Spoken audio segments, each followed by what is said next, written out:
All right, ladies and gentlemen, you are listening to Love Bay Afrobeat Music Talk Radio. I am Sean Williams, aka Mr. President, and this is the Safe Room, a safe space for entrepreneurs and business owners here in Ontario and Toronto to share their personal and professional stories. Now, I'm gonna take some time for myself. We're still waiting for our guest to come in. She will be on in a second, but now that I have your guys' attention, I feel like we need to be talking about the event of the summer that is approaching very, very soon. And that is the Be the Youth Summit happening on July 12th. If anyone has heard me the last couple of weeks, I have been promoting this nonstop. So now you're gonna get the full details on what's gonna be happening, what you guys can do to get your tickets very, very soon. And for anyone who's out there, I have some special things to share about sponsorship. So you want to be listening to this for sure. So like I mentioned before, guys, the Be the Youth Summit hosted by Voice of Millennials and Love Base happening on Saturday, July 12th, starting at 2 p.m. It's happening at the Humber Valley Church in Etobicoke, and there's going to be a lot happening. There's going to be food, drinks. There's going to be live African dance. We're going to be giving away scholarships, and it's free entry. So you don't have to pay nothing out of your pocket. It's free entry. There's going to be a lot of different things happening. There's going to be some keynote speakers happening as well. You're going to see a lot of the people from the Love Bay team, including myself. I'll be co-hosting with Kemi Famous. So we'll be the two of us running the show. So if you're going to be wanting to expect that entertainment aspect, bring all the vibes, you definitely want to pop out for that. But again, there's a lot that's going to be happening. Now, one of the few things I haven't mentioned as much, but there will be swag bags. So if you're someone that likes to go out to events and connect, but also get a nice little swag bag, there's gonna be swag bags there, and we're also gonna be giving away other things, just like if anyone who's listening to the weekend out there, if you're a weekend listener, I'm an avid weekend listener. He's one of my favorite artists, so we're gonna be doing a giveaway of weekend merch. We have a cap going out. So again, if you are a fan of the weekend, we'll be giving out weekend merch as part of the some of the prizes. So again, there's going to be a lot happening going down July 12th. And for anyone who's looking to sponsor a student, now right now we are in the process where we're looking to get sponsorships, and these sponsorships will go directly to students who will get the money into their university and their college. This will be good for them, for tuition, for books, resources. And right here at Love Bay Afrobeat Music Talk Radio, we're all about supporting the youth and figuring out ways how we can give back to the youth and to the community. So again, we're looking for sponsorships right now at the moment. So if you're wanting to sponsor a student, give a generous donation in that sense. It could be as much as a price you want. Like go crazy. It could be anything, 500, 100, 1,000. We're trying to get as much sponsorships as possible. So again, if you want to sponsor a student, you guys can go visit Love Bay. If you want to get the contact, it is 437-778-3299. Once again, that is 437-778-3299. So again, if you're wanting to sponsor a student, again, it could be 100, 250, 500, 1,000.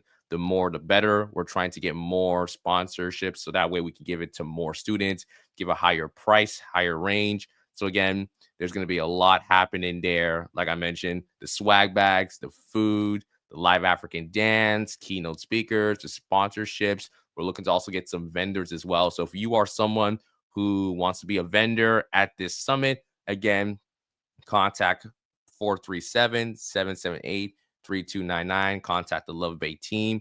Again, you don't want to miss out. There's a lot happening going down, and trust me, it's something you definitely want to tap into. So again, July 12th, Saturday, July 12th, Be the Light Youth Summit. Voice Millennials, Love Bay is the event you want to be. Now, obviously, we're still waiting for our guests at the time being. So again, I would say at the moment, if you guys want to call in, you guys can call in right now. If you have any questions you want to ask me, a little pre warm up before we get into the real deal. So again, if you want to call me, it's plus 437-778-3299. You can call in, ask your questions. I'm here. We're just waiting and chilling. And honestly, it's a good opportunity for me to interact with you guys. I guess I wouldn't say face to face. Obviously, we've been like chatting in the comments and everything. That I guess voice to voice is that a thing? Probably voice to voice. So I mean, again, if you guys want to call in, definitely ask any questions. But again, we're just chilling. We're just waiting for our guests to come. Obviously things happen, and we're just here trying to go with the flow here on the safe room. And again, for those who are just tuning in, you're listening to the safe room here on Love Bay Afrobeat Music Talk Radio. Again, we're just waiting for our guests, and I just covered that the Be the Light Youth Summit is fast approaching on Saturday, July 12th, happening at the Humber Valley United Church in Etobicoke, 78 Angsley Boulevard. There's going to be so much going down. There's going to be keynote speakers, food, dance, sponsorship, swag bags. If you're a fan of The Weekend, a fellow Canadian here, we're going to be giving away some prizes from his catalog, from his stuff. So you definitely want to tap in. But in the meantime, again, if you have any questions, you want to call in, the number is plus 437-778-3299. But I guess in the meantime, I can probably give you guys a little recap of just how my week's been. It's been busy. It has been busy. And honestly, I can't complain. But one thing I will complain is about how hot the weather was this week. If you guys did not know, here in Toronto from last Sunday going into, I thought it would have been Tuesday, but it was really Wednesday. Yesterday, we had probably the most torturous weather possible. I think 4 straight days of at least like 30-degree plus weather. Like I think from Sunday to Tuesday was 40 degrees. So even worse. Now, I don't know how we got through it, but even today there was a huge switch up because it rained like heavy, and I didn't expect that. I don't think anyone expect that. So that was definitely a 180 in terms of just how the climate was in Toronto. But then again, this is Toronto. There's nothing really new when it comes to the weather. But my week's been going well. I hope your weeks has been going well. If there's anything that you guys are looking to accomplish, I would just say get started on it. When it came to this platform here, the Safe Room, I took a chance. I took a chance on something I had no experience in, and eventually it led me here. By the grace of God, I'm here doing what I love for you guys on radio, and I'm super appreciative because you guys have supported me. For those who come in the comment section and chat it up, you guys could be anywhere else. You guys don't have to be here. I love that you're here. Don't get me wrong. I love that you're here, but I really appreciate the fact that, you guys come here, support every single week. The best show on Love Bay Radio. Yes, I will say it with my chest. The best show here on Love Bay Radio. So I really, really appreciate you guys for the constant support. And you know what? I might do something special. It was just about a month ago. I celebrated 5 years at the Safe Room. So I might do a celebration. I've never done anything like this before, but there might be a possibility to do something like this. And obviously details are coming. I have to figure out the planning and the execution, but I'm dropping my seeds. If anyone who knows me, I like to do a lot of like teasing, Easter eggs. Now people think I'm annoying because of that. Hey, it is what it is. I'm not going to change for anyone. So definitely for anyone who's in my circle, anyone who supports the Safe Room like since day one, definitely stay tuned on my IG at the Safe Room Official. Again, if you guys want to follow me there, at the Safe Room Official on IG. If you want to follow my personal page on IG, at the President of TO, I'll definitely be bringing some details. Chanel, appreciate the love. Bip, bip, bip. Yep. Yeah, Chanel's been like day one. And since we're here, Chanel, I need to ask you, like, when are you coming on the show? Because I've been boosting you for so long, and I think people see that, and I think everyone out there wants to know, like, when are we gonna see Chanel on the Safe Room? Because, like, I'm telling you guys, she's absolutely amazing in what she does. So, yeah. So, I mean, again, we need to make it happen. We need to make it happen soon. And look who has just showed up to the party. Oh, sorry I'm late. Thank you so much for having me. I'm excited to be here. Listen, hold on. We got to give a proper introduction because, like, I was waiting. I'm like, hold on. Like, when Selina pops up, I'm gonna have to give like the best introduction I've ever had. So, ladies and gentlemen, let's just rewind again. If you're just tuning in, this is the Safe Room here on Love Bay Radio. And today we have a very special guest. And let me just say, I'm amazed by this woman's work. Let's just get into it. She is a hardworking and ambitious social media manager, filmmaker, photographer, and videographer. Just give her all the titles because she is a jack of all trades. She was born and raised in Toronto. She has done so much and she's worked on so many different projects. She has worked for nonprofit organizations such as Street Voices, Black Women in Motion, and Brothers Who Cared. And hold on, do a little flex right now. She has also managed the Instagram account for the hit TV show Enslaved, hosted by Samuel L. Jackson. I feel like right now I just need to drop the mic and just like let her take over the entire conversation because that alone is a pipe bomb, ladies and gentlemen. Without further ado, the one, the only, the talented Miss Selina MaCallum. Selina, how are you doing? Thank you so much for that incredible introduction and all the energy and enthusiasm. Really loving it. Yeah, I'm feeling good. And although it's like gloomy outside and it's terrible weather right now, I think I'm feeling like I'm good right now. So, yeah. I was just having a conversation to the people saying like, yeah, like we had like 4 days of like scorcherous weather, and then today was just like, okay, rain. Yeah, and way cooler than I expected it to. I thought it was still going to be like as hot as yesterday, but no, temperatures like really dropped. So, I yeah. mean, hey, it's Toronto. Like, what are you gonna do?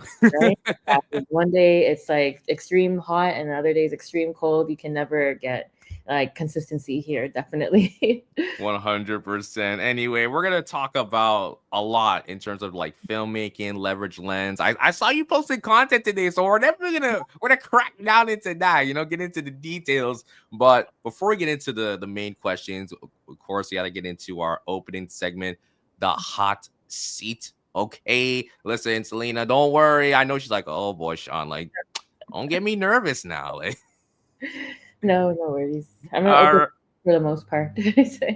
okay, cool, cool, cool, cool. So I'm just gonna ask you 4 questions, and I want you to answer them to your best abilities. Okay? Okay.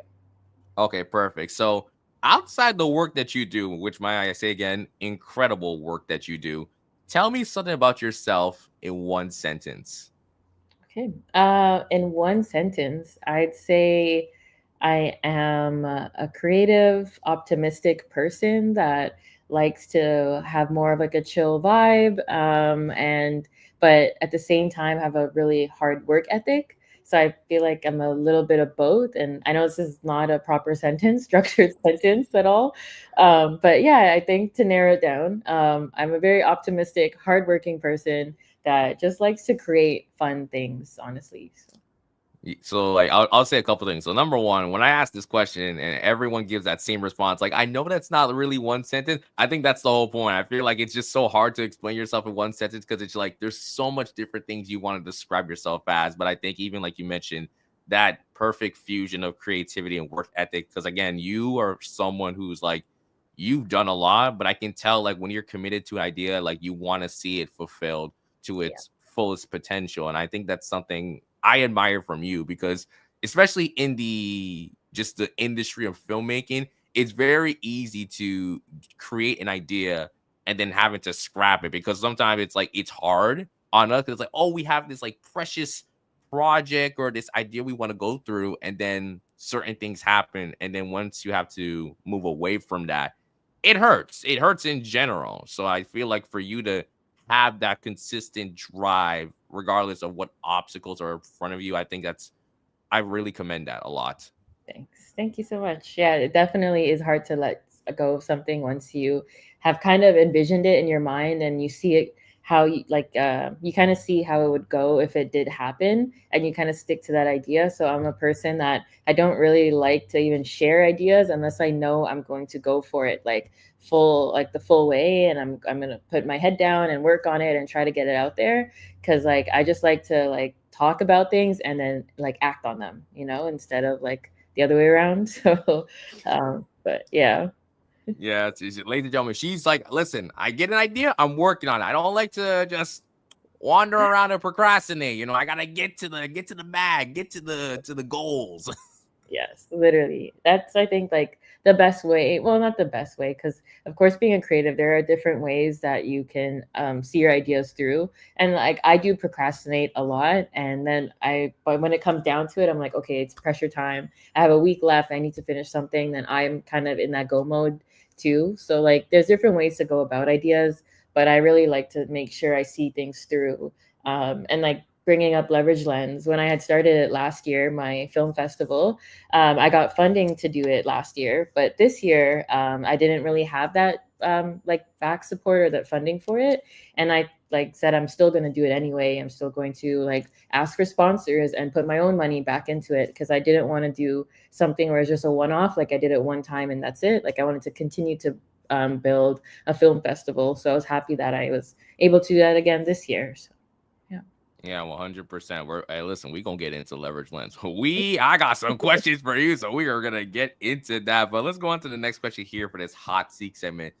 Mhm. This one's a little bit of a spicy one. So, what was a film or movie you were super critical of? Because now, again, I don't want to even put this perception out there because I don't want to get in trouble. But I'm just very curious for someone being a award winning, I should say, award winning documentary filmmaker. I feel like the mind in terms of just like how you see films or movies, it's like some people could be super critical. It's like, oh, there's like certain details I've noticed like that I didn't like or things I really enjoyed. So I kind of just want to put your brain to the test in just a simple way of like, again, what was a film or a movie you were like, you were just super critical of? Good question. I'm trying really hard to think of one. The only one that comes to mind is if you've heard of that movie where a bear is on drugs. I don't know if I'm allowed to say the actual word, cocaine bear, but yeah, I guess it's not a bad word. But so that movie, I till today will never understand how that got made and why. Like, I think that's the only movie that I'm just like, why did that get made? But like, it was, I watched it. I actually did not want to watch that movie at all, but then I did watch it and I was like, oh, okay, yeah, it's funny. It's like cool, I guess. It's very goofy. It has that kind of style to it. But yeah, I think that's the only movie where when I heard about it, I was like, this is funny to me. But other than that, I think like I watch movies and I still really like enjoy them. I try not to have like a critical lens or critical eye on it, and like try to enjoy it as like as a consumer and not a filmmaker. Because then I think like I'll just be there like wondering like how did they get that shot, and I'll pause every 2 seconds just to write something down. Like, oh, I like how they did that shot. Let me write it down. And I'll never enjoy a movie again then. So, but That, yeah. you know what, that is fair. I feel like for some people it may be like as a way of inspiration. Honestly, too, there's also people that are just like they love to critique because it's just like everyone else is doing it. Listen, I'm guilty. I am a guilty suspect. I am someone that's like sometimes if I hear about a show or like a movie, it's like you know what, I need to kind of evaluate it as it is because like I'm someone that's Yeah. like I love storytelling. I really love like character arcs. You know, the character arc that's like, listen, it doesn't have to be like this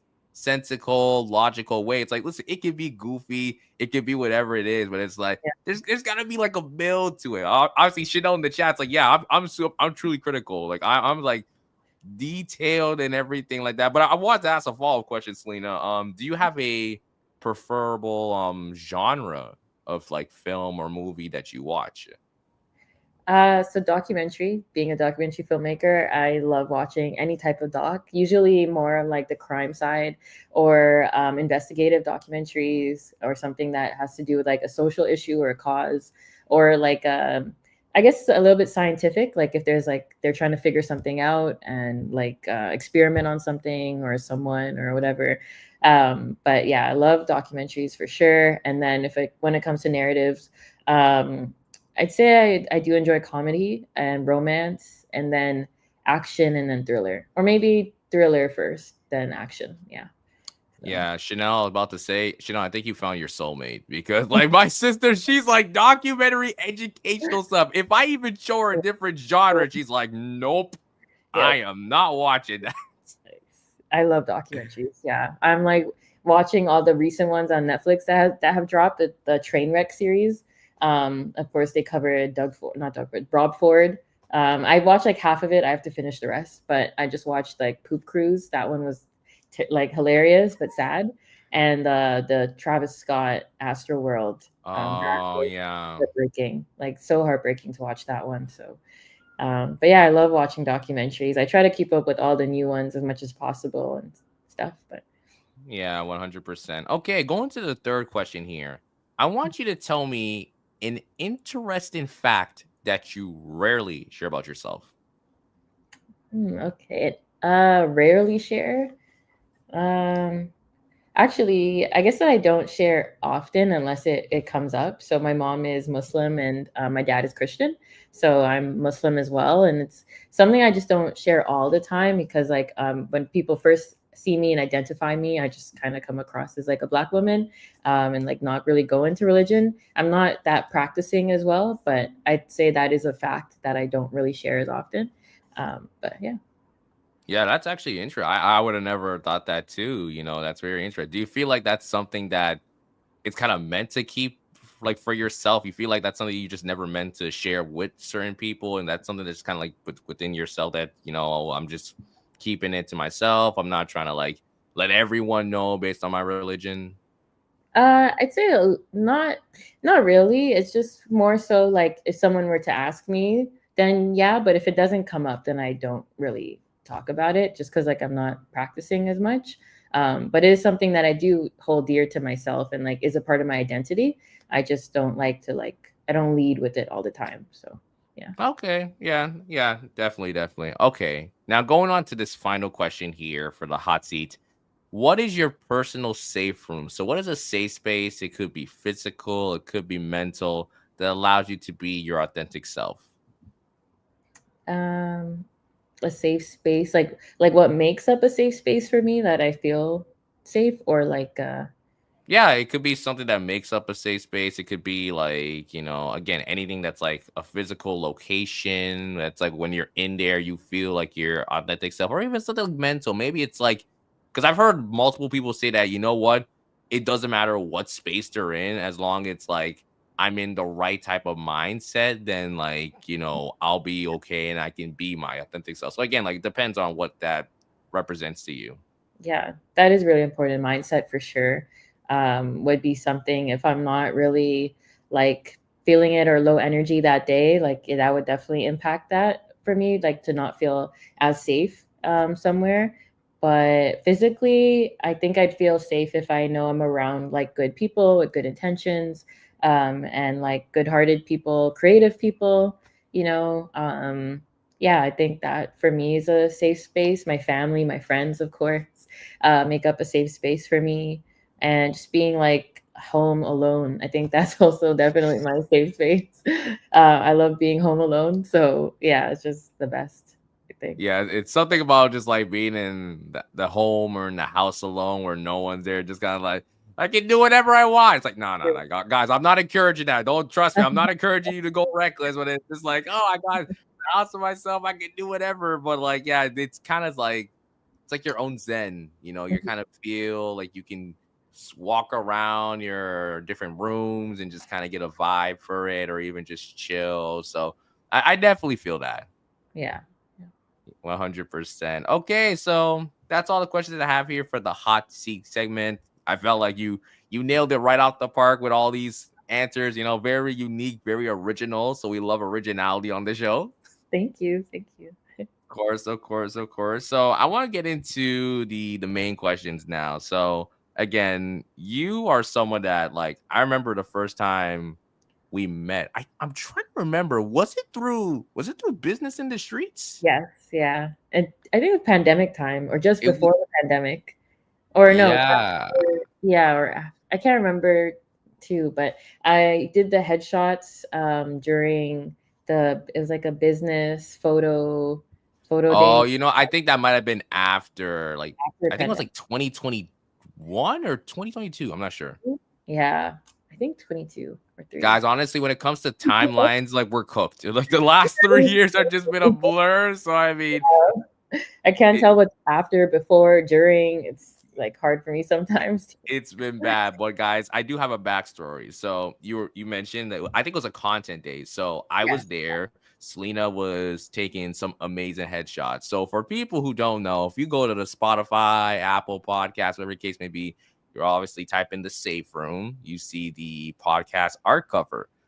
The photo of me on the couch, looking like I'm dropping like my next mixtape or anything like that. That was taken by this lovely woman here. She took the photo, and I was like, I'm sorry, like this to this day, it's one of the hardest photos I've ever had. I'm like, listen, Oh, thank you. it's amazing, absolutely amazing. I I like I remember when I spot it too, and I think you're even getting comments like, "It's your R&B cover, like you're about to drop like the best R&B track." And yeah, I could feel that because you're wearing the nice suit, and the couch was really nice. And when I was just, I'm always a person too. I'm like, let's see how you look if you like go like this, and like I'm gonna take a picture, and just trying different poses, and like, no, you're so open to it, which is really awesome. So Yeah, yeah. 100%. So yeah, we met back there, but even seeing just the trajectory of how much you've grown has been incredible. And being able to work with so much people, obviously your approach with so many different people with so much different stories every single time, whether it's working on a project or just collaborating with different nonprofit organizations. But the question I want to ask you, how did the story of Selena going into filmmaking started? How did that start and eventually growing into something like Leverage Lens, where you've been able to create, your own art and film festival and be able to reap the benefits of your, again, creativity and work ethic? So again, how did the story of Selena going into filmmaking first start for you?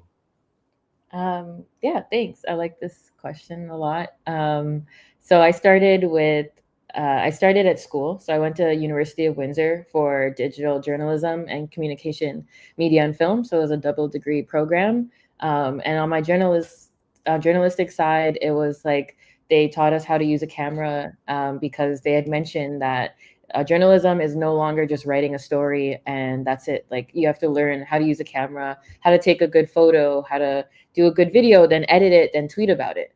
So that's why they called the program digital journalism, because they really focused on like ensuring we were really skilled in the digital aspect of it. And then on my film side and the communication side, I was learning all like about theory and like filmmaking. But I was really attracted more to documentary than narrative, so I kind of went that way. But I kind of merged the two skills of like journalism and how to tell like a story and how to investigate and kind of like how to ask good questions, and brought that into my documentary skills because of like how to film, how to make sure like your audio's on, you're filming, you're recording, all that stuff that early filmmakers will go through, or most of the time go through. So that's kind of how my journey started. And then when I graduated, I moved back home to Toronto, and there was a program called Being Black in Toronto, founded by Fabian Colas, who's a filmmaker. And I joined that program, and I was able to make a documentary funded through the program. And that was really awesome because it was about my mentor, Simone Jennifer Smith, who works for Toronto Caribbean newspaper. And she told her story, which is a very like vulnerable story of kind of what happened to her in her early 20s leading up to her 30s. And then after I finished that program, I was also in the Oya Media program, which is another program for Black youth in Toronto. It's really incredible. They have a lot of resources and they have a lot of workshops for young Black filmmakers coming up. And I was able to join the program. At the time, I didn't do my own film, but I was learning a lot. But after becoming an alumni, I was able to pitch a film idea to their other cohort of students and do another documentary that way. But without funding and without being in a program, I also still wanted to do docs on my own. So I did two on my own, I believe, that are on my YouTube channel. And I did a documentary during my time in university that I did finish when I came back home to Toronto. And it's called Traffic on 401. It's one of my most proudest projects because it's about sex trafficking in Ontario and Michigan, and looking at how the 401 plays a role in like moving victims along to different motels and things like that. So yeah, it's kind of my filmmaking journey, and I'm still going strong. I just edited a film. I finished it last year, and I'm editing another one this summer. So basically, it's like it's nonstop for you then. Yeah, definitely. I Yeah. feel you. I feel you. And I think that's so amazing because, like you mentioned, being Black, Oya Media Arts. Like I follow all these accounts, so I mean, it shows like you did everything. You went and were a part of like every single like program to imagine to just, accumulate knowledge and grow and grow. And like you mentioned, digital journalism, it's not just like writing something. There's so much different aspects and things you have to take in consideration. You mentioned Yeah. just like learning how to use a camera. Everyone thinks a camera is just like, oh, you got to get like a Canon or you got to get a Sony. Like, this is something you also need to be able to work as well. And I feel like, just for my audience here, because again, we have a lot of entrepreneurs and business owners, they're trying to figure out how to be more active on social media. I think one of the biggest issues for them is not only how to use a camera, but to get in front of a camera. So, I Yeah. mean, just a follow up question.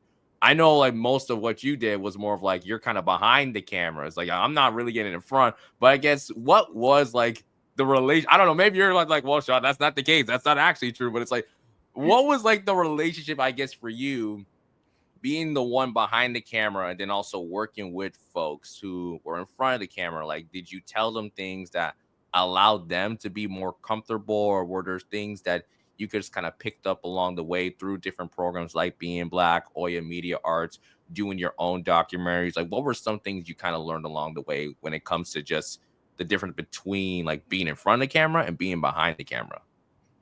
I'd say being behind the camera, it's really the technical skills that come down to it. And like when you have that down, you're able to explore and then break the rules from there. So kind of like once you understand like your ISO, your aperture, frame rate, and then your 3-point lighting, if you're doing an interview setup, like once you kind of get the basics and like the more of like the beginner stuff to filmmaking, then it's kind of like, okay, I wonder if I do this or try a shot this way, or like, what if I try a shot from like a bird's eye view? And like, you learn different angles as you go along. So being behind the camera, like, I'm still learning every day, and I'm not the most technical person at all. Like, I still will mess up like definitions and names still today because I'm more on the creative visionary side than things. And like, yeah, not the best at technical, but I still like understand it and still want to understand it. So I think any like good filmmaker, like that's just the standard and the basic to go along. And then when it comes to being in front of the camera, or even done now directing and like letting my subject know what I'd like them to do, I like the approach of like being very soft and calm. Like how I talk now is how I talk to my subjects, and have a more of a conversation or flow, take breaks if they need.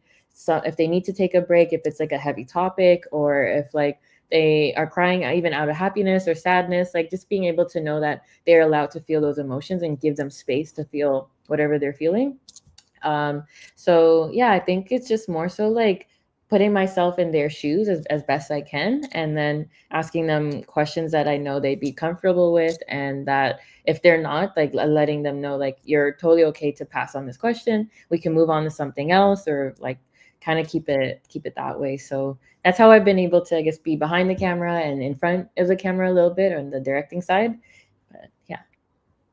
Yeah, I mean, even just the way you broke down how you're trying to make, your subject more comfortable, I feel like that's kind of wearing another title or occupation. It's like you're kind of like a therapist, and you're having to just speak with them from an emotional and a verbal level, or just like, hey, if things aren't okay, like we can take a break, we can, take some time to just like, okay, let's pause, and then when we're ready to go, we can go back again. So I feel like that's another like facet that's amazing to see you tap into, because again, I can only imagine just from past experiences you've had, like maybe there's certain things that just kind of went out of hand, and then it's just like you just have to kind of adapt in the moment, make things feel not as like volatile, or whatever the case may be. So I mean, again, that's a lot for someone like yourself. Before I go on to the next question, just one more follow-up question. Mhm. Have you ever thought about being in front of the camera? Obviously, you're behind. You're like you're doing good behind the camera. I know you're saying like, oh, I'm still trying to learn the basics. I'll just repeat this one more time for people out there. Award-winning documentary filmmaker. You're doing good for yourself, Selena. So I mean, yes, you're doing good. But I do want to know, you ever thought about getting in front of the camera one day? Um, so I guess like when it comes to TikTok is where I'm trying to establish myself on there. I'm not doing a good job at all, because I would, at one point I thought to myself, like, I'm gonna post a TikTok a day. I'm gonna post myself talking about whatever topic, or just like what I do day to day. Because sometimes there's a lot of things I do in a day where I'm like, I could really like film all this and show like my life on TikTok. But I just get so like shy or vulnerable, or it's just hard to even put myself in that headspace of like remember to film myself. So being in front of the camera when it comes to myself filming myself, it's a little hard for me. Like I need to really make it a habit, and I think that's what I've been struggling with. But in terms of like somebody like asking me to be in their film, for example, it's not that I wouldn't, like, I'd have to exactly know what the role is to even like see if I could do it. It's not something I turn down, because I like to try things as much as I can and experience things as much as I can. But at the same time, I'm not an actor like at all. So yeah, I'd be an extra, walking in the background or something like that. But maybe not like a full on like talking role or something. So It's like I baby steps. It's like before you give me the whole shebang, like I'll be the person that just like you can wave by. It's like hi, just like you literally know. little like sidekick in the corner somewhere or something. I don't know, but actually, I did write a film, like a short film, during the pandemic for this. It was like the Rain Dance Film Festivals. They had like a social media contest, and at the time when I lived at home with my parents in this building, and my friend also lived there too. I asked her and her partner if they'd be in my film, and like I took on a role as well. So like I set up the camera, and then like we were both acting in it. So that's like maybe like the only time I've ever acted in my own work. But it was like such a small clip. It's like a 1 minute clip. It's like about at the time where like we couldn't take the elevators together, and how you'd only have to have one Mhm. person in an elevator to go downstairs.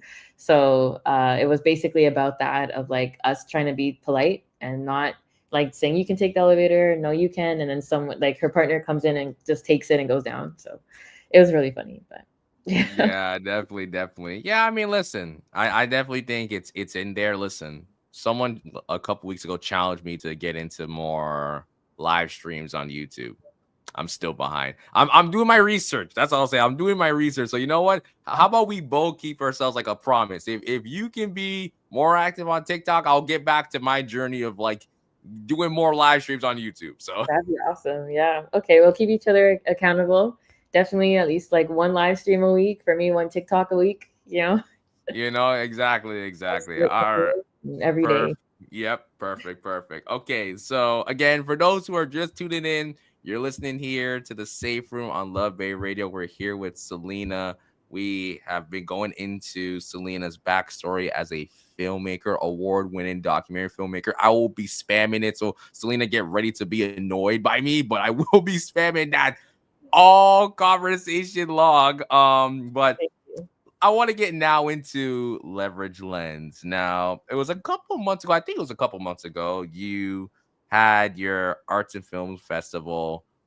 Amazing event. I was there in attendance and I was just blown away. Just everything from just how everything was planned, all the different films. I mean, the entertainment aspect was just absolutely incredible. I saw like media pull up. I'm like, oh, wait a minute, it's going down. Like it's going down like that. So I mean, it was just an amazing, amazing experience. Like for the people who don't know, talk a little bit about Leverage Lens, just what made you want to create this amazing vision, and just what responsibility do you hold upon yourself to tell these captivating stories while creating a space for more emotional storytelling?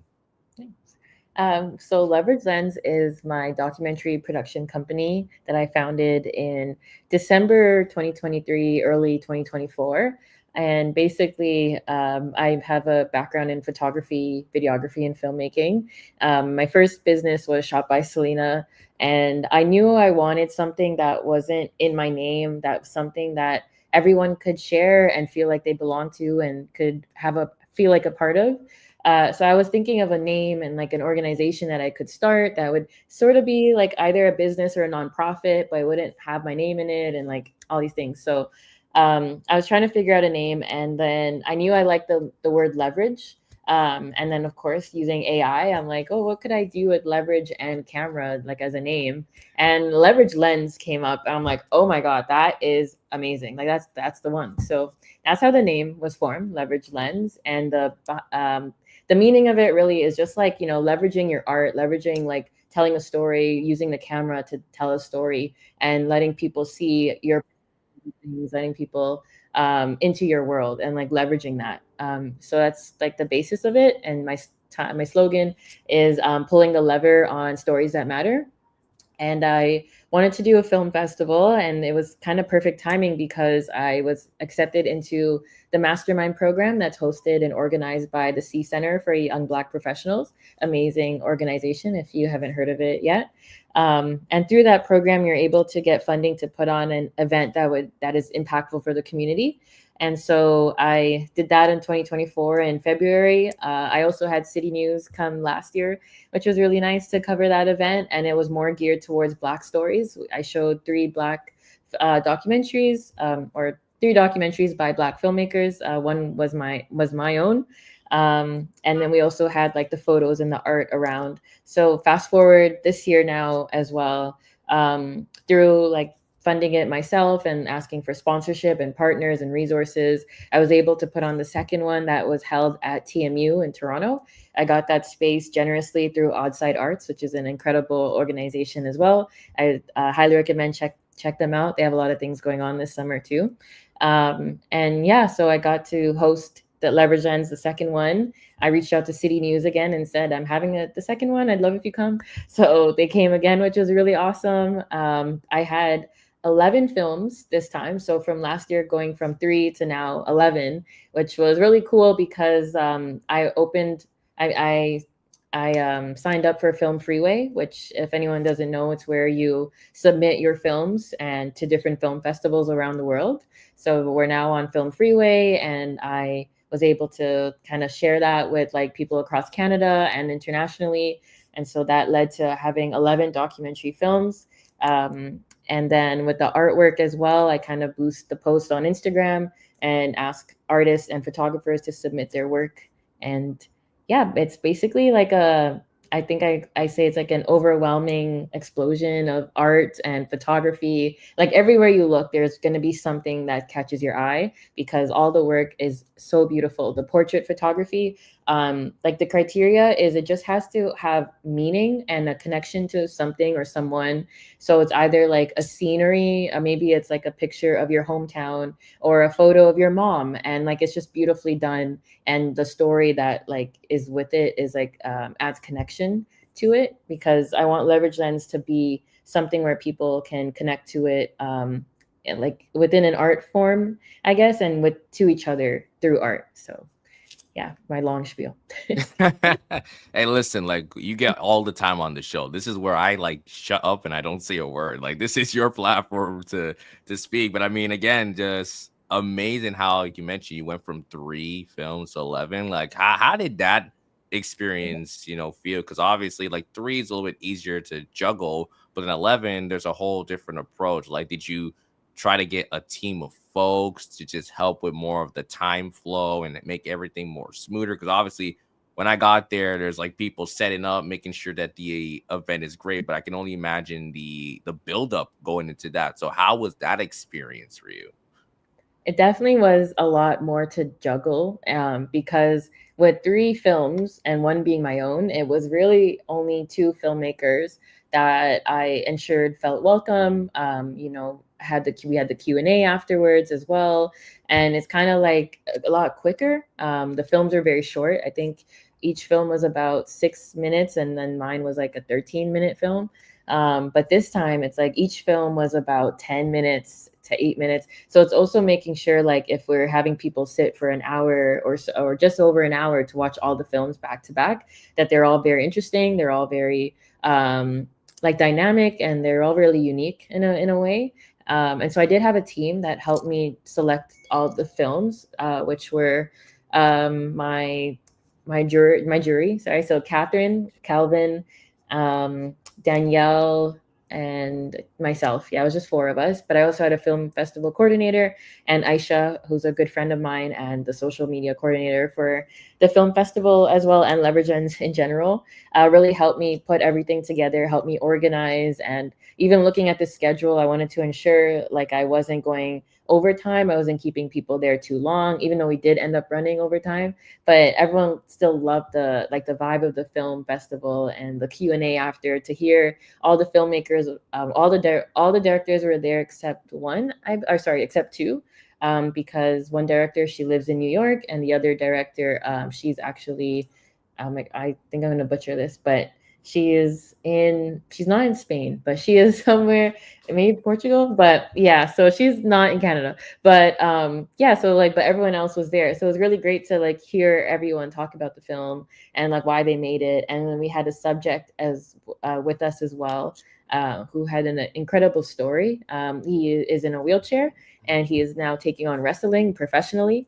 So to hear that story, like to see it on the big screen and then to actually hear from him after the film, was like really awesome to me. So yeah. Yeah, his story was amazing. Like when I heard he was like part of the Nightmare Factory, I'm like, ain't no way he's working with Cody Rhodes. That is unbelievable. So I mean, yeah, but like even just to kind of go back to everything, I think seeing that you started with 3 films the first year, making a huge leap to 11. I think for anyone who's listening out there, if you're ever even planning out an event, sometimes if you start small, it doesn't always mean that it's a like a negative. I feel like for it's very rare that, let's say, you are hosting your first ever event, that you'll have the luxury to go big and it just works out.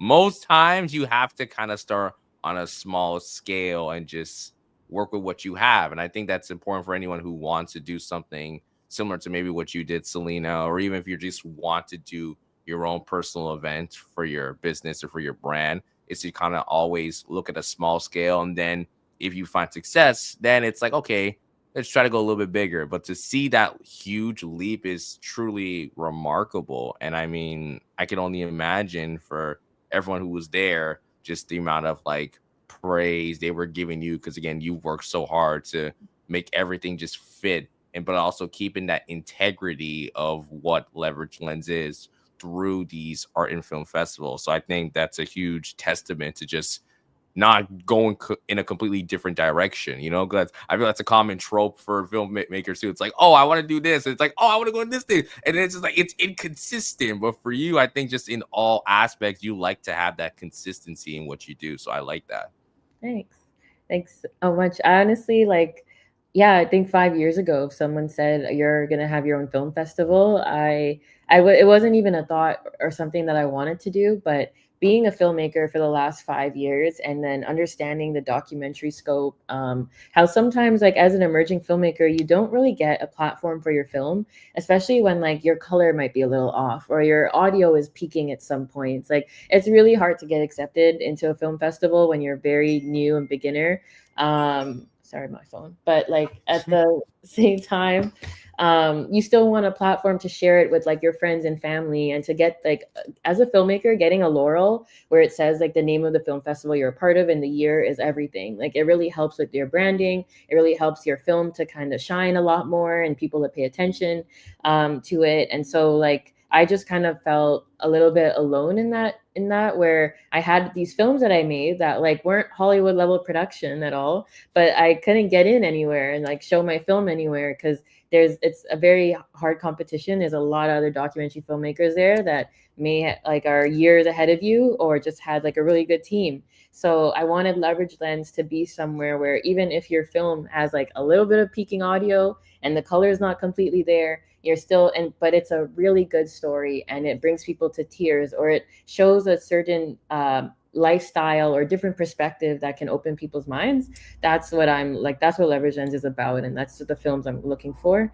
So I was happy to kind of start that, and like now have that platform for people like me who felt like, oh my god, I don't know where to show my film, like no one's taking it. So yeah. Yeah, 100%. And honestly, like this might be me going on a rant. Now, I'll try not to go too crazy, but I feel like sometimes the best stuff that you'll ever see or lay your eyes on is when it's not completely perfect. It's not Hollywood like cinematic. Sometimes like the ruggeded stuff that you'll see, it's like it's something about it because it's the stories, the stuff that's like you really enjoy. So even for myself, like I really enjoy like those little YouTube like series and everything like that. So like Yeah. there's like a series like Daystorm, you know, obviously for people who don't know about Vine.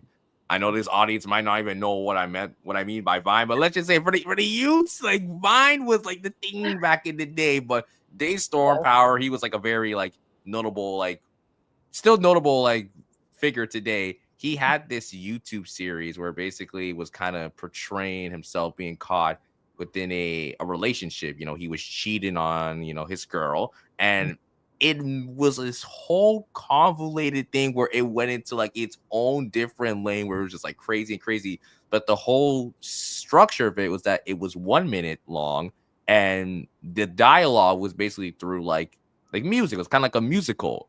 It was Yeah. very intriguing. It was very different. And of course, if anyone watched it, it's like, oh, like it's not the cleanest shot, or like I can nitpick this and that. But it's like, but the story's so captivating because it was like every single week he would drop a new video and you have to tune in and kind of see what's next. And I feel like those are the stuff I still watch this to this day. Like, don't get me wrong. Like you can put out your Oppenheimers, your Barbies, those are great, but it's like I'll Yeah. probably watch those less compared to like this YouTube series I've watched 10 times over.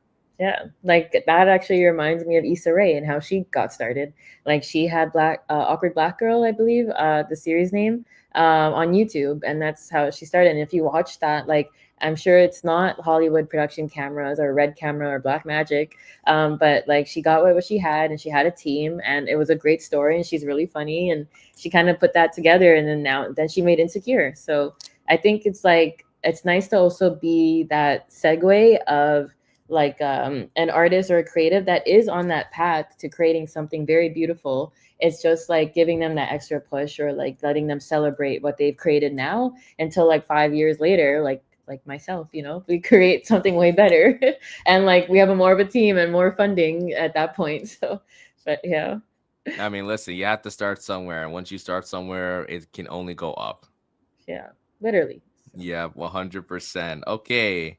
Going into the next question. This is one I'm very interested to ask you. And, you know, this is something that I won't even lie. It was actually last minute. Usually I have my question prepared. This was like I added this one last minute because I was having a conversation within one of my group chats and we were talking about just what are some different ways, or I guess unorthodox ways we want to promote our business, our brand. And obviously, like the most common one is like social media. It's like, okay, you do content creation, you know, you post something there. And it's not that it's bad, but it's like sometimes it's good to think outside of the box. And, you know, it made me think about like, how does filmmaking, in a way, if there is a way, how can it help someone market, you know, their personal brand or even like get across like what work they're doing? So I guess that's a question I want to propose to you. Like, did you find any way through this medium in filmmaking to just use it as like a, I guess, a leverage tool, a little play on words, a leverage tool to promote yourself and brand yourself as a filmmaker in certain rooms, in certain spaces? Because I can only imagine, like, again, you're not someone that's like, I'm on TikTok or on social media, like it's your high. It's like, no, it's kind of through like my work. So like I need to find a way of taking this medium in an unorthodox way to promote and market myself so people know exactly what I do. Because I don't want to be, it's like, oh, yeah, Selena did this film. But it's like, no, I want you to know more, like, or there's more to it that you probably don't understand. So I guess my question is again, how have you used, I guess, this medium of filmmaking to find an unorthodox method to promote yourself as a person, as a personal brand, and also the work of others? I definitely say like the films I choose to do are often things I care about or like are social issues that I want to learn more about if I don't know. So I think that's how I've kind of like branded myself in a way of being known as a documentary filmmaker that wants to take on stories that are either like coming of age or going through a challenge, overcoming a challenge, or sharing a unique story where there's a situation or a hardship that like either gets better or it's just we're shining a light on it kind of thing and hoping it gets better. So I'd say like through moving in the industry with that intention and that energy, I'd say like I've created a brand around myself with that. And then on top of that, like I also do videography and photography. So I think just making sure that like when I'm get hired for events or I'm out in the community doing like a community event, photos or video, and I talk about myself, I do often lead with like I'm a filmmaker.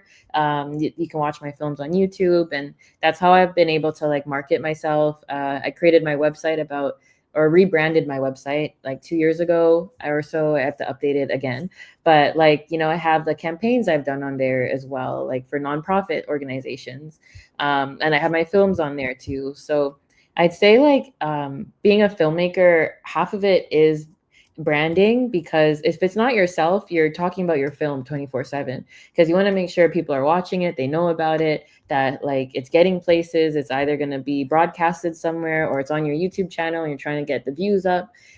So it's like being a business owner and having a store or having a product, you're often going to want to talk about like what you're doing and what you're selling.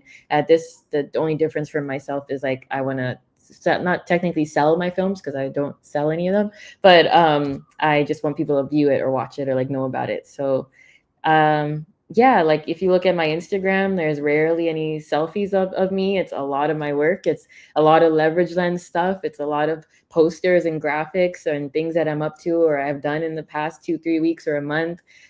Sometimes it's my work, my full-time job stuff on my stories. I post that.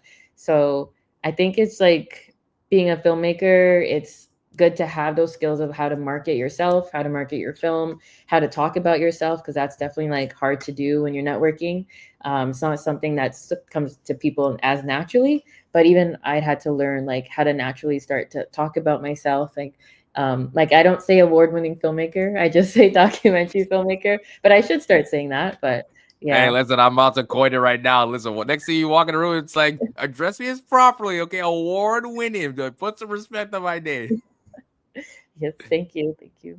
So Yeah, 100%, 100%. I mean, yeah, and I feel like you've kind of figured out again the whole branding situation because you mentioned like you're not someone that like goes on social media and like selfie or like I'm out with everything like that. It's like no, like you'll might post stuff like on a story, which is fine, but I feel like for you, you understand it's like I want people to see like the films I do, the work I do. And, everyone wants to have, evergreen content. That's like the terminology. We want to have content that's like, no matter how long I post this, people can still go back and, view it, engage with it. But I feel like to even create evergreen content within the context of filmmaking, that's yeah. even harder. Cause like I feel like if you're like a content creator in general and you're just posting content, sure, there might be some clips that may not be as evergreen compared to others, but I feel like the volume of content you're posting is like, okay, it's more and there's more variety too. Cause it's like I can have 1,000 ideas and post that Mhm. on Instagram, on TikTok, on YouTube. But when you're a filmmaker and you're posting like specific stuff from a specific film, it's like, okay, I need to try to come up with as much variety, but it's also like I'm still kind of limited. So to find ways to still post that and make it evergreen and make it stick, I can only imagine it's tapping in another side of the brain that needs to be challenged. So I can only imagine what your brain's going through those moments. Yeah, there's still like content from leverage ends that I have that I still have to post. And one thing I know is like I rather be a person that posts late than never post at all. Like not everything has to be instant and immediately. There's always room for like posting something that happened 2-3 months ago and bringing it back up, because chances are like you have new followers, you've met new people in those 3 months that now follow you. So when they see this content, it's completely new to them. And so like I just love to post things as I can and when I get time or when I have the energy, I'd say. But usually like yeah, I rather post things and get them out than like sit on something or think, oh, it's not good enough, it's not perfect, it's not exactly how I want it, because then you'll never put anything out at that point. And like then I feel like I think that's kind of like what we spoke about before, is like just like sitting on an idea and not letting the vision come to life. So it's better just to like post it and then see how it goes and then improve as you go. So 100%. And honestly, like, again, I'm in the same boat. I have like at least 20 episodes, at least 20 episodes of content I should be like yeah. getting on, but it's like I'm so behind. Time is just like kicking Yeah. my butt. So like I need to find the time to work on those things. But I definitely think that's super important. Okay, I want to switch things up. So listen, I know we were talking about like you're not trying to like get in front of the camera. I'm sorry, Selena. I'm gonna have to put you on the spot because we're going into our role play session. Okay, we're gonna be doing a little bit of role play, nothing too crazy. So let's just pretend like I'm not me. You're not talking to Sean. As a matter of fact, how about you give me like a name for this role play Okay, so I give you a whole new name. if you want? Yeah, go ahead, Okay, let's go with Marcus. Just came on the top of my head. So Marcus. All right, so yeah, for this one, I'm Marcus, and let's say I discover your page, discover Leverage Lens, and we're gonna treat this as if this is like a discovery call. I have some questions for you, and maybe I'm just trying to get some feedback, advice. I'm someone who's trying to be an aspiring filmmaker, so I'm just kind of approaching you, and again, we're just gonna try it out, like a little bit of role play. okay, all right, I'll try my best. Don't worry. This is like the most fun part of like the entire like interview. So I mean, I see Chanel type in the comments, Marcus Garvey. You know what? Why not? Why not? Even though like rest in peace, but yeah, let's Marcus Garvey. Okay, so I'm not gonna say Marcus Garvey. I'm just Marcus. Okay, we're gonna keep it simple. We're gonna keep it simple. All right. Let's get into it. So hey, Selena. So my name is Marcus. I'm an aspiring filmmaker, and I've just been scrolling on Instagram on like different film content, like different tips, and then I saw a piece of your work on Instagram, and I was completely moved by it. So like I felt like I needed to reach out to you. Thank you for having this call with me. And I mean, I just have a couple of questions because obviously I'm new. I don't know what I'm doing, but I would like to know, especially for someone like yourself. So, I mean, I guess quickly tell me more about yourself, how you got started into filmmaking. Okay. Well, firstly, thank you for coming across my page. I'm glad you stumbled upon it. And how I got into filmmaking was really I went to school for journalism and film. And I was able to really test the waters, make mistakes there, learn about audio, filming, editing. I started with Final Cut Pro, so that's what I edit on now. And yeah, I think like just being able to have that time and resources and the professors, of course, that are as mentors and give me that feedback was really great. And knowing that like I had a passion for it, after I moved back home, I decided to keep doing filmmaking. I would ask friends to help me out, help me film something, and I would edit it or hire an editor if I could afford it at the time. So yeah, I think that's kind of how I got started. And Leverage Lens, I started because I wanted it to be a platform that all documentary filmmakers could feel like they have somewhere they could feel like they belong and that they can share their stories. And photographers and artists as well could too. Okay, thank you. I really appreciate that. You mentioned how you had to learn about audio and video. So obviously, I've seen lots of clips online saying like you need to start with like the most like high quality camera and everything like that. But like I'm a little on the fence. Like I understand, and like if I have to do that, then sure. But it's like I ain't got the budget for that. The camera's a little expensive. So I mean, I guess I just wanted to get your take. Like, what would be like the best way for myself as a startup filmmaker in terms of like equipment, stuff I might need, just to get started, just start doing something.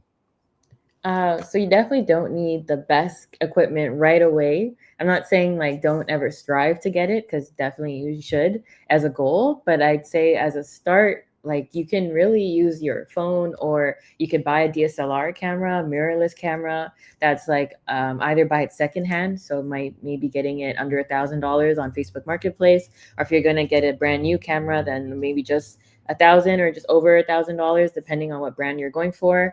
Sony can be a little bit more expensive. Canons are sometimes a little cheaper.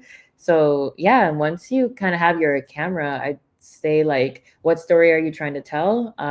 Is it a story that's like moody? It's in the dark. It's dramatic. something you might want to look at is lighting. Start searching up about that. Amazon is like my best friend when it comes to buying equipment because I have Prime and it comes in a day or two. And I usually can trust it. And like I still have most of the things I use today or I got from Amazon. So yeah, look at like panel lights, things like that. Um, and then if your story is something you're trying to tell in the daytime outside, look at your camera settings. Like what should my ISO be at, or what should my frame rate be at, or shutter speed because don't want it to be overexposed or too bright. Or maybe that's what you are going for if that's what you want your film to look like. Because sometimes you can break rules, and and it literally just becomes what you want it to be. I like don't like to follow rules as much as like it has to be this way to be perfect. Sometimes there's like ways you can be like creative and think outside the box. But really to answer like to your question in a nutshell, I'd say like you don't need the best camera right away. You can start with your phone, start with the camera that's secondhand, so you can kind of buy it cheaper.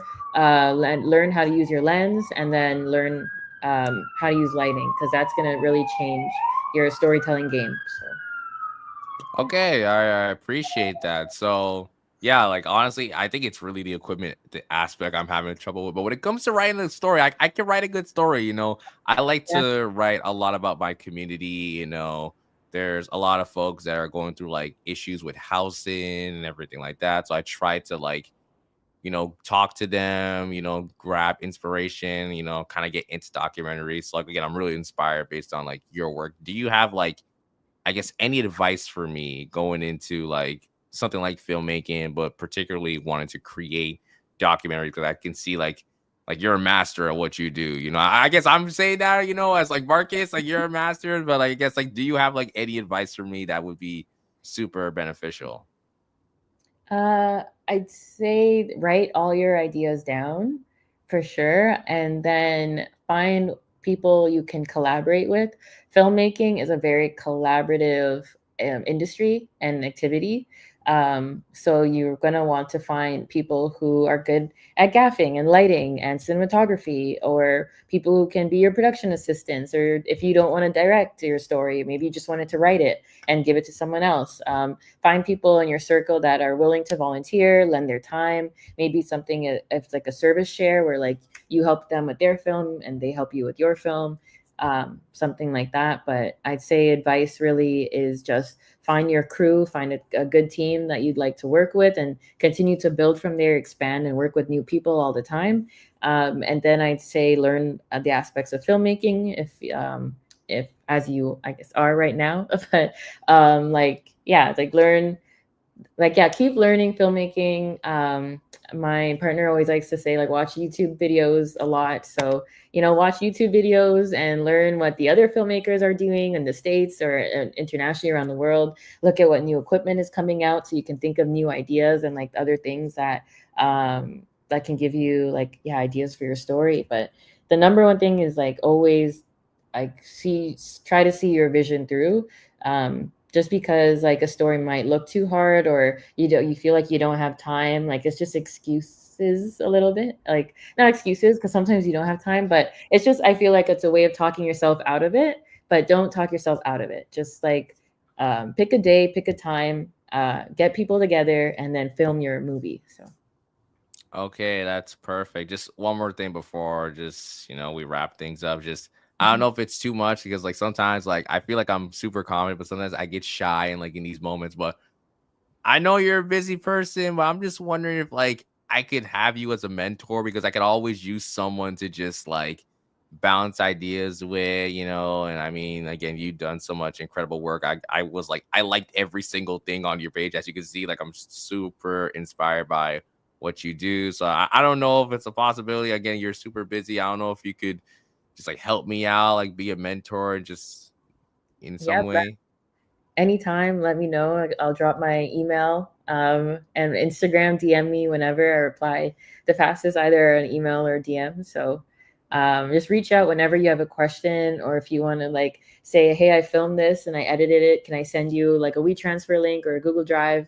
And like let me know your thoughts. How does it look? Like let me see it. I can give you some advice or some suggestions.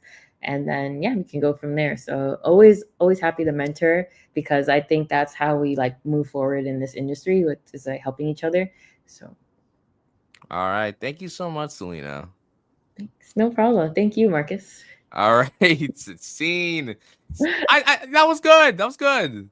Thanks. Yeah. How do you feel? Like, was it like, did it come off awkward, or it's like, I don't usually do this. Like, I'm on the opposite side of the spectrum. No, I think it was really fun. It was great. I think at some points too, I was like, "Oh yeah, this is still Mark. This is Marcus, not Sean right now." So I was really getting into it too. But it was really fun. I like the questions. So thank All you. right, perfect, perfect, perfect. So I mean, that's kind of how it is, the vibe, seeing Chanel. Yes, where's the patois, bro? I don't speak patois. What are you talking about? Like, listen, shit Same. out. Count your days. You're coming on the show one day. Just I'm gonna keep reminding people. Don't worry. All right. Anyway, that concludes all the questions, but I got one more fun activity. Okay. So again, for anyone who knows, this is something that I do usually the day of. Why? I still don't have the answer for it. This was going on for like a year now. I feel like I should be knowing this. But before I get into that, I will repeat one more time for those who are just coming in. You're listening to the Safe From Here on Love Bay Radio. We're here with Selena, the founder of Leverage Lens, award-winning documentary filmmaker. You thought I was about to forget? Nope, I was gonna say it one more time. Again, for those who didn't hear me at the beginning of the show, on Saturday, July 12th, we will be having the Be the Youth Summit for Love Bay and Voice Millennials. I will be co-hosting with Kemi Famous. So that alone, you should have got your tickets. If you hear that I'm co-hosting, you should have pulled up. You need to get your tickets soon, because tickets are running out on Eventbrite. So make sure you guys get your tickets very, very soon. There's going to be food. There's going to be scholarships, live African dance. We're going to be having keynote speakers. We're giving away swag bags. If you're a fan of The Weeknd, we got some giveaways for that as well. So you definitely want to tap in. So again, July 12th, 2 p.m. at the Humber Valley United Church. Come out, be there or be square. But let's get into this final activity. So, Selena, I got something special for you for this one. I'm not gonna lie. This one I had to go all out for you, just based on the on the activity itself. So I want you to build your ultimate Hollywood dream team. So let me just break it down. So you have $25 as your budget. I know Okay. that's not the most expensive, but you got Yeah. $25, okay? Okay. And I want you to, with the $25, you have to pick your director, producer, tech Hmm. crew, costume designer, sound engineer, an actor slash actress. So like your two top actor or actress together. So the way this works, in each category, we have different selections ranked from $5 to $1. $5 being like the best option you can go for. And then one is like, yeah, I'm trying to stay away from that. Okay. So of course, like you have $5, $4, $3, $2, $1, right? And Okay. mind you, you have $25 in total. So Okay. there's 6 categories. So you have to spend wisely, because I'm not going to list everything at once. We're gonna go one by one. So let's say, for example, you want to be like a big spender, like, you know what, I'll spend like the first 3 categories, I'll spend $5 each. Okay, that's $10 left. But next thing you know, it's like, oh wait, like I still gotta consider like my sound engineer. Oh, I still gotta consider like my actor and actress. And I don't want to get like a bad like actor actress duo, or I don't want to get a bad sound engineer. So like you gotta budget. You gotta be very wise. Okay. Okay. Don't worry, don't worry. Well, once we get into it, it'll be fun. I'm not trying to scare you, okay? No worries. There is. All right. You know what? Okay, let's start with the first one, director. Okay, Hmm. so for $5, you could get Christopher Nolan. I Hmm. mean, there's nothing wrong with that. Number four, you can get Steven Spielberg. Number for $3, you can get Jordan Peele. Okay. $2, you can get Zack Snyder. Or Hmm. for $1, you can get Spike Lee. Ooh, that's all interesting choices. Um, actually had some. Could I like put someone in that list, or I have to? Selena's like, can I just do a little loophole? But okay, if I'm going with that list, then I'm gonna go with Jordan Peele. I think that'd be really interesting. Okay, Jordan Peele. Honestly, Yeah, I had a feeling you're gonna pick Jordan Peele. I'm like, she's probably gonna pick Jordan Peele, Loki. yeah, I think that'd be cool. Okay. So that's $3 already spent. So now you have $22 left. Okay. Okay. All right. So going on to the next one, producer. Okay. For $5, you can get Mr. MCU himself, Mr. Kevin Feige. Okay. For Cool. $4, you can get Shonda Rhimes. For Mhm. $3, you can get Jason Bloom.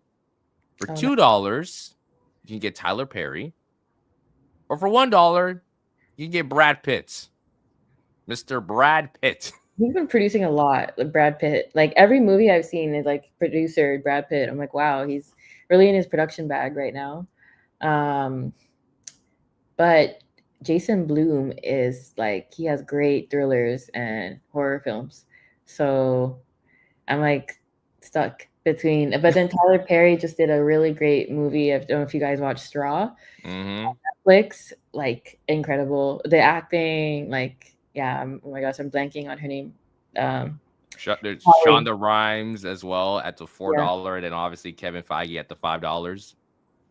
Uh, well, I've got to see. Like, okay, if it's a Jordan Peele, then I think I'm gonna go with Jason Bloom. To be honest.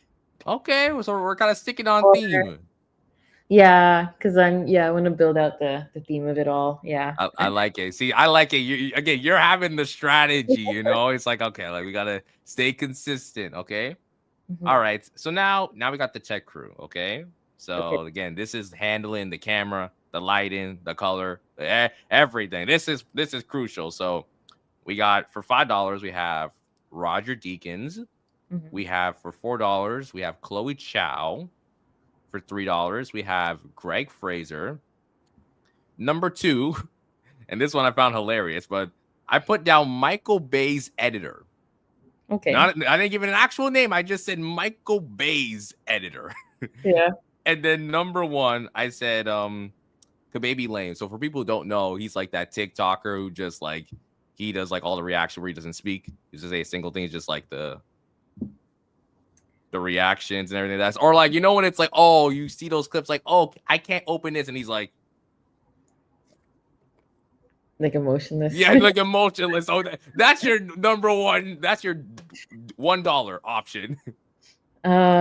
So none of them are familiar to me. So except Roger Deacon. I think I've heard that name before. Yeah. So Oh, Chloe Chow, she is a Oscar winner.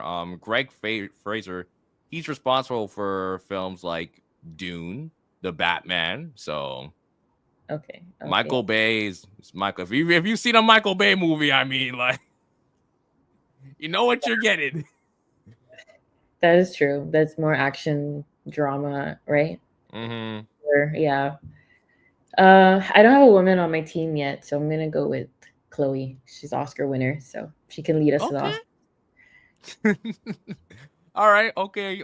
So all right. So far you spent $3 for a director, $3 for a producer, and $4 for tech. So in total, that's $10. So we're halfway there. You have $10 spent. You have 15 left to spare. So honestly, if you want, you could go $5 for the rest. You're like, you know what? I'm going to talk to your brother. Well, let's see. Let's see what you go with. Okay. Next up, we have costume designer. So we have for $5, we have Ruth Carter. We Hmm. have for $4, Colleen Atwood. For $3, we have Jenny Beavan.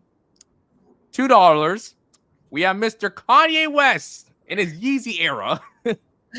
Oh my gosh. And then $1, we got Miley Cyrus.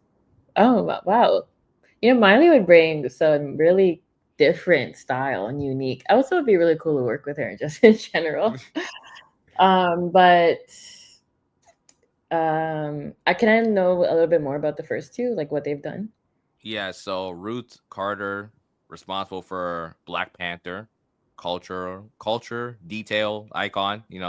Mhm. Colleen Atwood, more in the fantasy category. So for films like Burton, Chicago Memoirs of a Geisha, Jenny Beavan, responsible for Mad Max and Fury Oh, Road as well. So some okay. options. I would probably say stay away from Kanye. I don't think you want Kanye in a horror film. You know. It's okay. Too much drama. The movie would tank. It's the controversy would just be out of the roof. It's okay. But I would have went with number one, but because I want to be mindful of my spending, I'll go with number three instead. Okay, so the $3, that's Jenny Beavan. So Mad Max. So you're getting a Mad Max type of like Yeah, costume and design. yeah, which I think would be cool. See Jordan Peele and Jason Bloom and see how that would work. So It's just imagine that, just like, hey, we're gonna do Mad Max, just like desert look. It'll be unique. Okay. Okay, perfect, perfect. Okay, so that's $13 left. So you really have money to spend now because like we're at the last two. So like again, you can go crazy.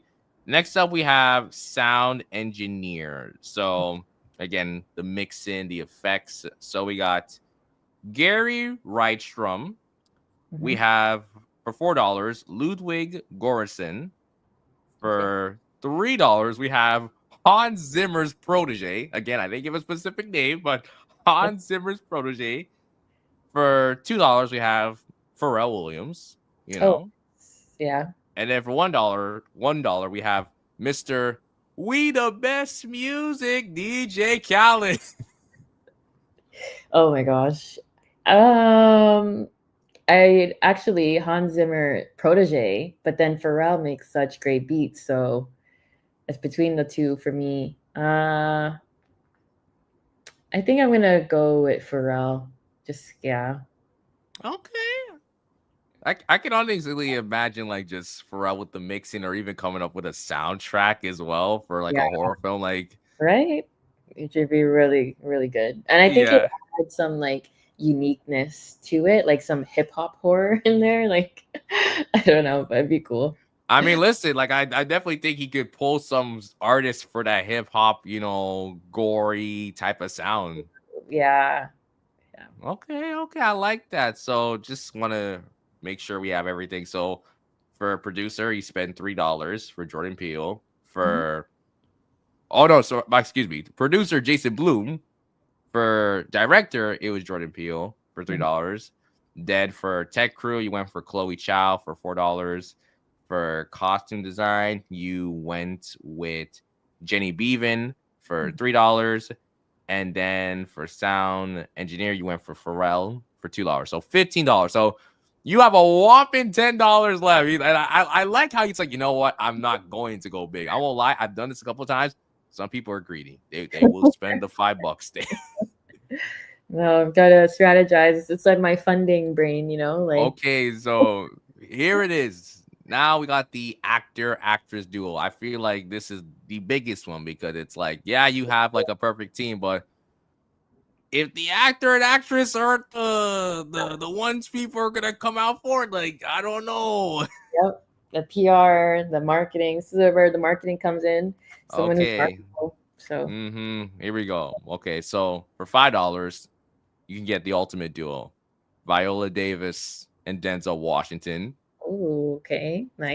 $4, you can get Florence Pugh and Timothée Chalamet. Chalamet. Chalamet? Is it Chalamet?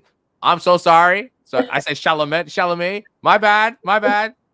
But I mean, like two very hot like individuals right now. Florence Pugh, obviously, for I think it was the New Avengers, and Timothée definitely doing his thing.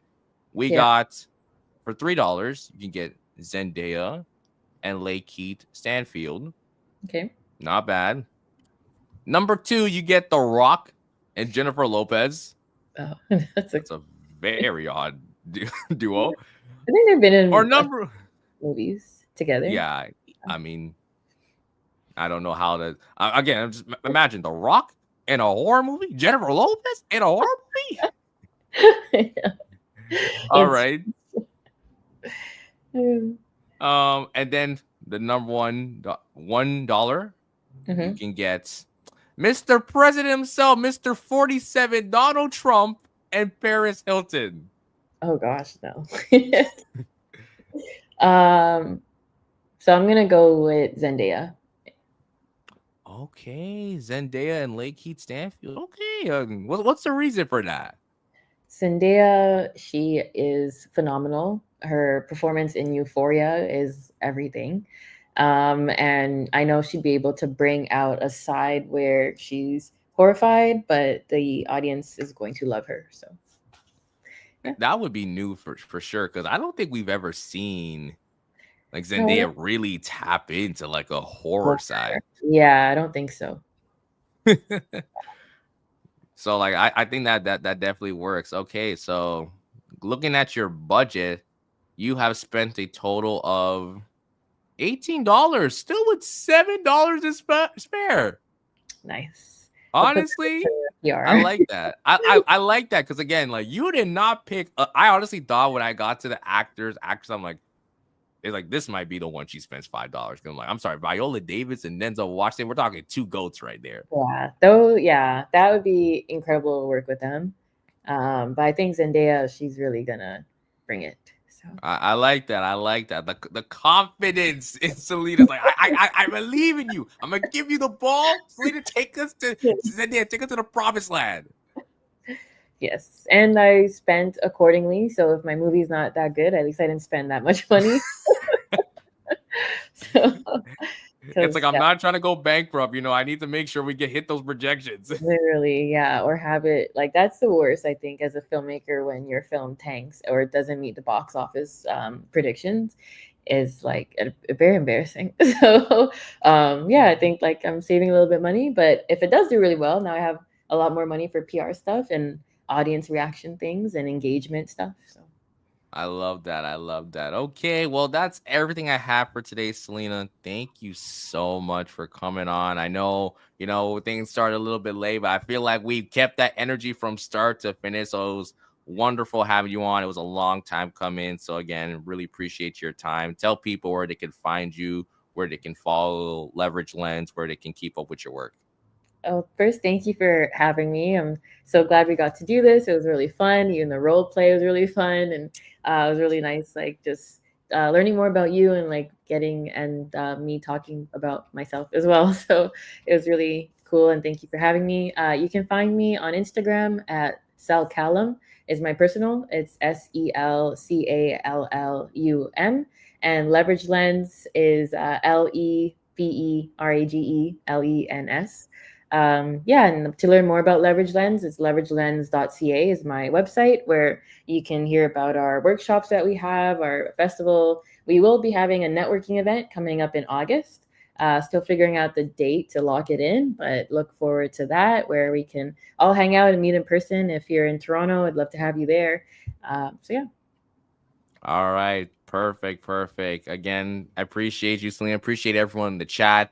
I think Chanel might have been like the only person confident. Trust me, on different weeks there's multiple people, but I think today everyone just kind of like watching and Chanel just kind of bombarded the chat. But that's what we love about Chanel. It's like number one fan here. But thank you to everyone listening. You can find me on Instagram at the Safe Room Official. That is the Safe Room, the Safe Room Official on Instagram. If you want to follow me on personally on Instagram, the president of TO. And again, I said this last week to my audience. I'm going to say it again this week. Remember the date, July 26th. That's all I'm going to say. You know me with my Easter eggs. Remember the date, July 26th. I will be announcing something very, very soon. Something will be happening. But if you were listening at the beginning of the show, you probably know exactly what it's going to be. So I might have spoiled it regardless. But hey, it is what it is. That's just how it's going to be. But again, thank you to Selena. Thank you to everyone listening. And make sure you tune in next week to your favorite show here on Love Bay Radio. We'll see you guys next time. Bye. Thank you.